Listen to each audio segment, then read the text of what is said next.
Hello everyone, నేను మీ Navaneetha. Welcome to our channel Dhangari vlogs. ఈ కుండ చూడగానే నాకు ఒకటి గుర్తుకొస్తుంది. అదేంటంటే ఈ కుండకి మా ఊరికి చాలా దగ్గర రిలేషన్. మా ఊరి పేరు కుండతో యాడ్ అవుతుంది, అందుకని చెప్పేసి నేను అంటున్నాను. మీరు ఏదైనా గెస్ చేస్తే కమెంట్లో నాకు పెట్టండి.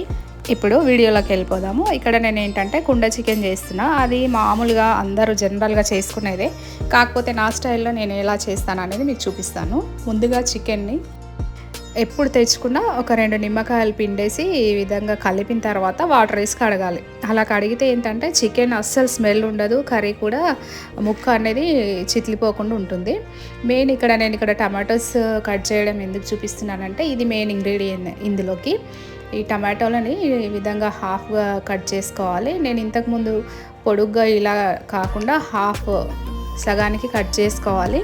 నేను ఆనియన్స్, పచ్చిమిర్చి అవన్నీ కట్ చేసి పెట్టాను. యాక్చువల్గా అవన్నీ అందరు కట్ చేసుకున్నట్టుగానే, కాకపోతే ఇది కొంచెం నేను పల్పు మాత్రమే వాడతాను. టమాటో ఇది ఇక్కడ కొంచెం బాగాలేదని చెప్పేసి ఈ హాఫ్ నేను వాడట్లేదు. 1.5 టమాటో తీసుకుంటున్నాను. అది పల్పు మాత్రమే వాడాలి. ఈ విధంగా కొబ్బరి తురుముకునే దాంతో ఈ విధంగా తురుముకోవాలి. మొత్తము పల్పు మాత్రం వచ్చేలాగా చూసుకోవాలి. పైన చెక్కు లాస్ట్కు మిగులుతుంది, అదేం వేయద్దు, ఓన్లీ పల్పే వాడాలి చికెన్లోకి. సో ఈ విధంగా పల్పు మొత్తం తీసి పెట్టుకున్న తర్వాత ఆనియన్స్ కూడా నేను ఏంటంటే చాపర్తో చాప్ చేసి పెట్టాను. ఆనియన్స్తో కర్రీకి గ్రేవీ ఎక్కువగా వస్తుంది. ఆ ఆనియన్స్, ఈ టమాటా పల్పు, కొంచెం పెరుగు, వీటితో కుండ చికెన్ చేసేద్దాం ఈరోజు. చాలా సింపుల్గా, ఈజీగా అందరూ చేసుకున్నట్టుగానే, కాకపోతే నా స్టైల్లో నేను ఎలా చేస్తాను అనేది మీకు చూపిస్తాను. ఇక్కడ చూడండి. ముందుగా స్టవ్ వెలిగించి స్టవ్ పైన పాత్ర పెట్టుకోవాలి. కుండ, మట్టి కుండ పెట్టాలి. ఇది ఇంతకుముందు నేను వాడిన 2-3 సార్లు కర్రీస్ చేసిన ఇలా, కాకపోతే ఇప్పుడు మీకు చూపిద్దామని చెప్పేసి ఇది పెట్టేసిన. తర్వాత అందులో కొంచెం ఆయిల్ వేసి అది వేడైన తర్వాత కొంచెం పచ్చిమిర్చి వేస్తున్నాను. ఒక 4-5 గ్రీన్ బాగా కారం ఉన్న మిరపకాయలు తీసుకున్నాం. తర్వాత ఇక్కడ ఒక 2 కప్స్ వరకు ఆనియన్స్. ఈరోజు ఎర్లీ మార్నింగ్ వీడియో ఎడిటింగ్ చేసి వాయిస్ ఓవర్ ఇస్తున్నాను. ఎందుకంటే మా తమ్ముడిది గృహప్రవేశం ఉంది, ఫంక్షన్కి వెళ్ళాలి. ఆల్మోస్ట్ అందరు వెళ్ళిపోయారు, నేనే లేట్ అనుకుంటా. అందుకని చెప్పేసి తొందరగా ఈ వాయిస్ ఓవర్ ఇస్తున్నా. దీంట్లోకి పుదీనా వేసుకోవాలి. ఆనియన్స్ వేడైన తర్వాత ఇట్లా పుదీనా నూనెలో వేసుకుంటే దానికి ఉన్న స్మెల్ అనేది వచ్చేస్తుంది కర్రీకి. చూడ్డానికి టేస్ట్ కూడా చాలా బాగుంటుంది. తర్వాత ఇది కొంచెం పుదీనా దగ్గరికి చిట్పట్లాడిన తర్వాత ఇందులోకి ఆనియన్స్ ఈ కలర్ అయిన తర్వాత ఫ్రెష్గా నూరి పెట్టుకున్న అల్లం వెల్లుల్లిపాయ పేస్ట్ వేసుకోవాలి. నాన్ వెజ్ కర్రీస్ ఎప్పుడు చేసినా అల్లం వెల్లుల్లిపాయ పేస్ట్ ఫ్రెష్గా వేసుకుంటే టేస్ట్ బాగుంటుంది. మట్టి కుండలో అల్లం వెల్లుల్లిపాయ పేస్ట్ వేసి కర్రీ సేవ్ చేసిన అడుగంటావు అసలు. ఇది చాలా బాగా అనిపించింది నాకు. అంటే తొందరగా అడుగంటావు అనమాట. వేరే కడాయి, వేరే పాత్రలలో చేస్తే కొంచెం తొందరగా అడుగంటుతాయి, కానీ మట్టి పాత్రలో చేస్తే ఆ విధంగా ఏముండదు. తర్వాత ఆనియన్స్ ఈ కలర్ వచ్చేసిన తర్వాత పుదీనా కూడా కొంచెం క్రంచీగా అవుతుంది ఆయిల్లో డీప్ ఫ్రై అయ్యి. తర్వాత ఇప్పుడు మనం చికెన్ వేసుకోవాలి. ఫ్రెష్గా కడిగి పెట్టుకున్న చికెన్ ఇందులోకి వేసేస్తున్నాను. ఇది 1/2 kg ఉంది. 1/2 kg చికెన్ విత్ బోన్ ఇది వేసేస్తున్నాను ఇలా. తర్వాత మళ్ళీ ఒకసారి ఇలా స్పూన్ తోటి కలుపుకోవాలి.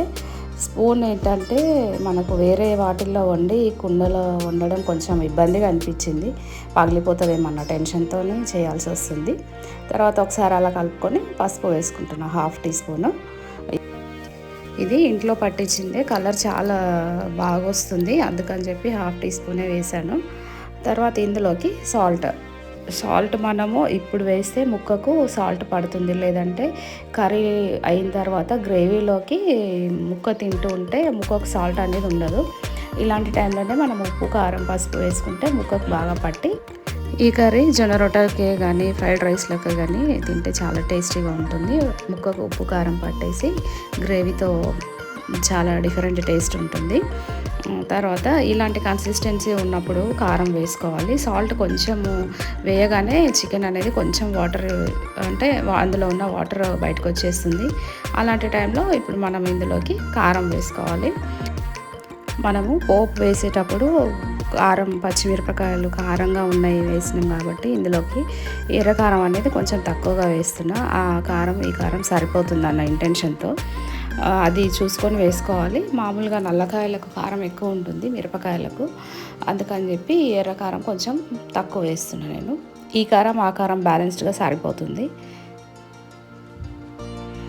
ఇలా వేసి ఓసారి స్పూన్తో మళ్ళీ మొత్తం ఒకసారి కదపాలి. ఇలా కలుపుతూ ఉంటే ఏంటంటే వాటర్ దానికి ఉన్న వాటర్కి దానికి సరిపోతుంది. తర్వాత ఇందులోకి నేను కొంచెం కసూరి మేతి ఇలా చేతుల్లో నలిపి ఈ విధంగా వేస్తున్నాను. 1 టీ స్పూన్ అంత సరిపోతుంది. ఇది ఫ్లేవర్ కోసము. లేదు పచ్చి మెంతికూర ఉంటే ఒక 4 రెబ్బలు చిన్నగా ఆకులు తుంచి వేసుకోవచ్చు. కసూరి మేతి వేసిన ఒక 2-3 సెకండ్స్కి టమాటా పల్పు ఇందాక నేను తీసి పెట్టుకున్నాను కదా, అది ఇందులోకి వేసేస్తున్నాను. ఇక్కడ ఎలాంటి వాటర్ ఎక్కడ వేయట్లేదు నేను. తర్వాత ఇందులోకి పెరుగు కొంచెము ఇలా బీట్ చేసి వేస్తే కర్రీలో తొందరగా కలిసిపోతుంది. తర్వాత ఎక్కడ ఎలాంటి లమ్స్ అనేవి ఉండవు. ముక్క అనేది చాలా సాఫ్ట్గా అవుతుంది. అంతే అండి, పెరుగు టమాటా పల్పుతో ఇలా గ్రేవీ వచ్చేస్తుంది. ఈ గ్రేవీ వచ్చిన తర్వాత ఒక్కసారిగా మళ్ళీ అంతా కలిపేసిన తర్వాత లాస్ట్లో ఏంటంటే కొత్తిమీర ఫ్రెష్గా కడుక్కొని ఇలా కొంచెము నలిపేసి వేసేస్తే అంతేనండి, కుండ చికెన్ అనేది రెడీ అయిపోతుంది. ఇది చాలా టేస్టీగా ఉంటుంది. మీరు ఏ విధంగా తిన్నా అసలు ముక్క చాలా సాఫ్ట్గా ఉడికి మంచి ఫ్లేవర్తో అసలు ఒకసారి ట్రై చేయండి తప్పకుండా.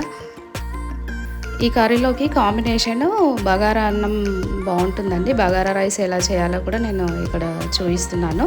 ముందుగా స్టవ్ వెలిగించేసి పాత్ర పెట్టుకోవాలి. ఇందులోకి నార్మల్గా నేను ఇంట్లో వాడే నార్మల్ రైసే వాడుతున్నాను, బాస్మతి వాడొద్దు.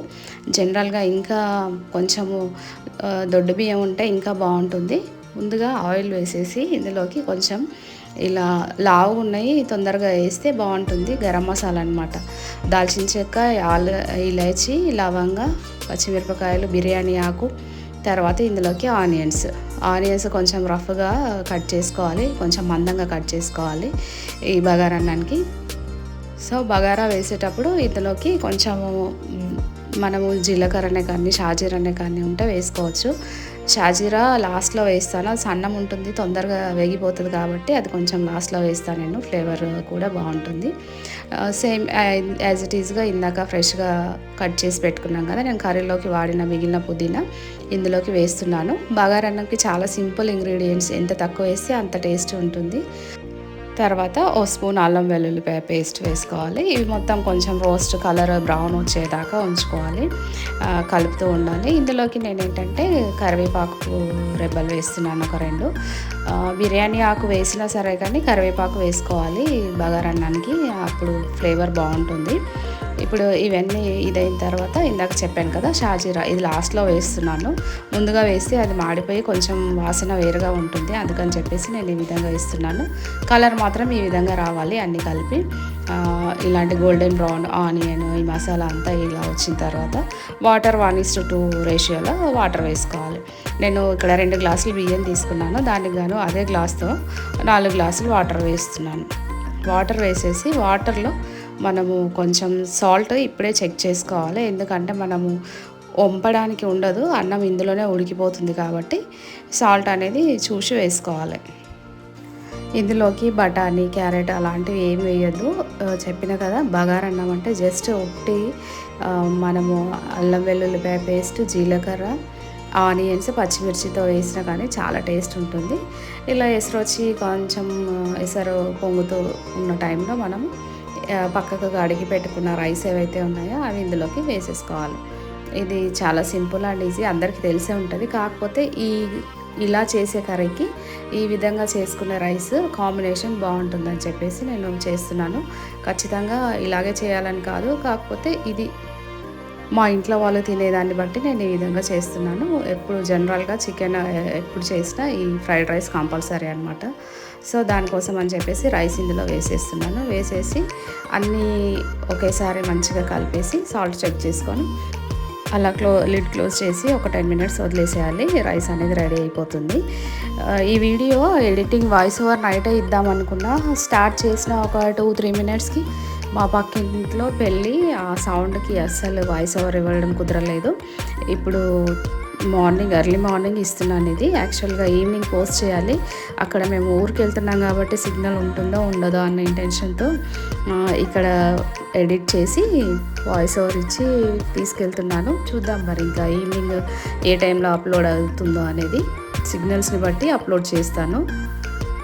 నానబెట్టిన రైస్ వేసిన తర్వాత ఖచ్చితంగా ఇలా ఒకసారి కలుపుకోవాలి. అలా కలుపుకొని వదిలేసిన తర్వాత ఒక 5 మినిట్స్కి చూస్తే ఈ విధంగా వాటర్ అనేది దగ్గర పడుతూ వచ్చింది. రైస్ అయిపోతుందన్నమాట. అంతేనండి, సింపుల్గా చాలా ఈజీగా టేస్టీ ఫ్రైడ్ రైస్ అనేది రెడీ అయిపోయింది.